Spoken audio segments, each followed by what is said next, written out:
ரொம்ப நாளாக வெளியில் எங்கேயும் போகலைங்க. ஆதிரனுக்கும் எனக்கும் 1 வீக்காக கோல்டு. இப்போ கொஞ்சம் பெட்டரானனால சரி கோவிலுக்கு போகலான்னு கிளம்புனோம். எந்த பிளானும் இல்லை, சடனாக கிளம்பி போகணுங்க. அப்படி போன இடம் தான் வாங்கல். கரூரில் வாங்கலில் இருக்க அந்த அம்மன் கோயில் ரொம்ப ஃபேமஸ்ங்க. 2 கோயில் பக்கம் பக்கமாக இருக்கும். ஒன்று அங்காள பரமேஸ்வரி கோயில், இன்னொன்று வாங்கலம்மன் கோயில். அர்ச்சனை பண்ணுறதுக்கு தேவையான எல்லாமே போகிறப்ப வாங்கிட்டு போனோம்.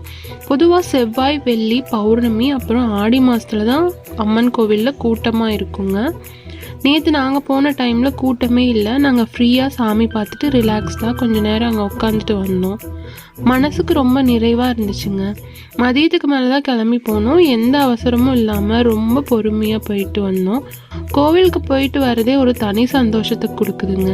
நீங்கள் வழக்கமாக எந்த கோவிலுக்கு போவீங்க, எந்த மாதிரி நாளில் போவீங்க அப்படின்னு மறக்காமல் கமெண்ட் பண்ணுங்கள்.